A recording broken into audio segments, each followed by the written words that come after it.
성도 여러분 반갑습니다. 오늘 거룩한 주일 예배를 통해서 많은 은혜 누리신 줄로 믿습니다. 이 시간, 이 가정 예배를 통해서 우리가 함께 은혜를 나눌 본문 말씀, 신약성경 갈라디아서 3장 1절부터 3절까지에 있는 말씀입니다.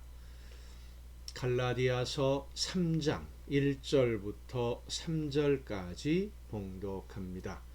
어리석도다 갈라디아 사람들아, 예수 그리스도께서 십자가에 못 박히신 것이 너희 눈앞에 밝히 보이거늘 누가 너희를 꾀더냐?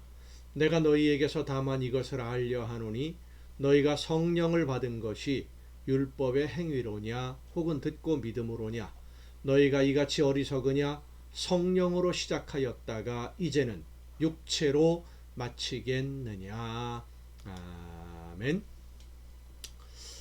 갈라디아 교회의 성도들을 바라보며 사도 바울이 안타까워하고 분노하기도 하고 속상해했던 본격적인 질문을 이제 시작을 합니다. 성령으로 시작해서 육체로 마치겠느냐? 이게 도대체 어떤 의미일까요? 우리가 하나님의 말씀을 듣고 하나님의 그 말씀의 뜻을, 의미를 깨닫게 된 것은 하나님이 은혜로 우리에게 주신 선물, 죄인인 우리에게 하나님의 말씀을 듣고 깨달을 수 있는 기회를 아무 조건 없이 하나님이 우리에게 주셨기 때문입니다. 그래서 예수님이 우리의 죄를 용서하시는 대속의 제물이 되셨다. 그 사건을 알게 해주신 거지요. 알 수가 없었는데 예수님이 대신 제물이 되신 것을 알게 해주셨고, 예수님이 우리를 대신하는 제물이 되셨다는 것을 알게 해주시려고, 우리로 하여금 그것을 알게 해주시려고 예수님이 먼저 제물이 되셨습니다. 그리고 예수님이 제물 되어 주심으로 하나님이 우리에게 예수님이 어떤 일을 하셨는지를 알게 해주신 겁니다. 성령의 역사하심으로. 성령의 역사하심으로 예수님이 제물 되심을 알게 해주셨는데, 그 사실, 하나님이 알려주신 예수님이 제물 되셨다, 대신 제물이 되셔서 나의 모든 죄를 책임지신다 라는 그 사실을 알고 믿는 사람들의 영을 하나님이 회복시켜 주시는 겁니다. 영이 회복되어서 알게 된 게 아니라 믿으니까 영이 회복되는 거예요. 그렇게 영이 회복된 사람들이 그 영으로 인해서 하나님을 알고 또 예수님도 알고 하나님의 말씀을 듣고 깨달아 알 수 있게 되고, 하나님이 원하시는 뜻이 무엇인지를 알아서 하나님의 나라를 이루어가는 일꾼으로 오늘을 살게 해주시는 것, 이끌어 주시는 것, 이 모든 것이 바로 하나님이 우리에게 베풀어 주신 구원의 은혜입니다. 그래서 하나님이 우리에게 주시는 선물은 성령의 역사하심으로 시작이 되는 것이죠. 성령께서 우리에게 말씀해 주시는 겁니다. 예수님이 대신해서 제물이 되어 주셨다. 그걸 믿으면 영이 회복되고 그 이후로 이제 모든 것들이 하나님의 말씀 안에서 깨달음도 얻고 믿음으로 실천하고 순종하고 구원의 길을 걷고 하나님이 원하시는 계획들을 이루고 모든 것들이 이제 신앙생활이 시작이 되는 거예요. 그런데 하나님의 은혜로 성령의 역사하심을 따라 믿고 순종함으로 구원받은 성도들이 할례를 받고 율법을 지키는 것으로 하나님에게 인정받으려고 하는 것은 성령의 역사를 거부하고, 그렇죠?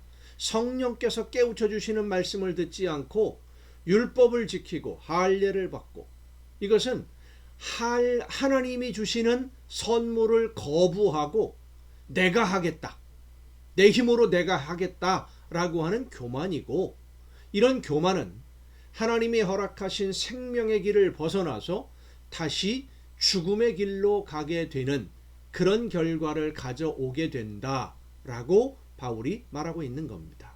그래서 성령으로 시작해서 육체로 마치겠느냐, 이 말을 바꾸어 말한다면 성령의 역사하심으로 생명의 길로 인도해 주었는데 다시 예전의 죽음의 길로 돌아가려고 하는 것이냐? 그것과 똑같은 질문인 거예요. 예수님은 영원한 생명으로 가는 길에 대해서 여러 번 말씀해 주셨습니다. 생명으로 인도하는 문, 영생으로 가는 길, 문, 길 다 마찬가지입니다만은 좁고 길이 협착하고 험하다. 그런데 멸망으로 가는 길은 넓고 평탄해 보여서 가는 사람이 많다라고 말씀하셨어요. 이 말씀을 보면 우리가 살아가는 인생을 길, 문 이렇게 표현을 하는데 영원한 생명으로 가는 길이 있고 죽음으로 가는 길이 있다는 것이죠. 자, 그런데 더 중요한 것은 한 번 생명의 길에 들어섰다고 해서 그 길로만 계속 가는 것이 아니라는 겁니다. 다시 죽음의 길로 가는 사람도 있다라고 예수님이 말씀하십니다.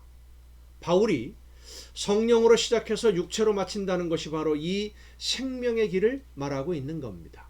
성령의 인도하심과 예수님의 제물 되심, 그리고 하나님이 주시는 은혜의 선물로 죽음으로 가는 길에서 생명의 길이 있다는 것을 보여주셨고, 그리고 우리를 생명의 길로 이끌어 주셨는데, 그러면 이제 예수님으로 인해 얻게 된 이 기회를 잃어버리지 않고 생명의 길을 계속 순종함으로 가야 되는데, 또다시 죽음으로 가는 길을 선택하는 것은 어리석은 일이고 미련한 것 아니겠습니까? 할례를 받고 율법을 지킴으로 하나님께 의롭다고 인정을 받으려는 것은 하나님이 주시는 이 구원의 선물을 거부하고 예수님으로 인해 주시는 생명의 길을 거부하고 내가 내 힘으로 영원한 생명을 얻겠다라고 하는 그런 교만함이기 때문에 율법을 지켜야 한다라고 하는 이 주장은 결국 죽음으로 가는 길로 돌아가겠다라는 것과 똑같은 이야기이고, 예수님이 죽으심으로 우리에게 허락하신 구원의 기회를 거부하고 거절함으로써 예수님의 죽으심을 헛된 것으로 만드는 죄악이 되는 겁니다. 하나님이 주셨는데 거절하는 거죠. 할례를 받고 율법을 지킴으로 구원에 이를 수 있다고 한다면 예수님이 왜 대신 제물이 되어 주셨겠습니까? 할례를 받고 율법을 지킴으로 성령이 임하시는 것이 아니라 예수님을 믿는 성도들에게 하나님이 주시는 은혜로 성령이 임하시는 것인데, 하나님이 주시는 선물을 거부하고 내가 내 힘으로 할 수 있겠다, 내가 한다 라고 하는 것은 결국 하나님을 거역하는 불순종이 되고 생명의 길을 떠나서 죽음의 길을 선택하는 것과 같은 것입니다. 그런데 이런 모습들이 오늘 성도들의 신앙생활에서도 종종 나타나고 있습니다. 어떤 모습으로 나타나는지는 내일 이 시간에 계속해서 살펴보도록 하겠습니다. 기도하시겠습니다. 크신 은혜와 사랑으로 오늘도 연약한 저희들을 돌보시고 이끌어 주시는 아버지 하나님, 성령으로 시작해서 육체로 마치는, 생명으로 시작해서 죽음으로 마치는 어리석은 자들이 되지 않고 성령의 인도하심을 따라 예수님을 바라보며 끝까지 생명의 길을 걷는 우리 모두가 되게 하여 주시옵소서. 이 모든 말씀을 예수님의 이름으로 기도하옵나이다. 아멘. 여러분, 오늘도 수고 많으셨습니다. 내일 이 시간 가정 예배를 통해서 여러분 모두 함께 다 같이 만날 수 있기를 바랍니다. 내일 뵙겠습니다.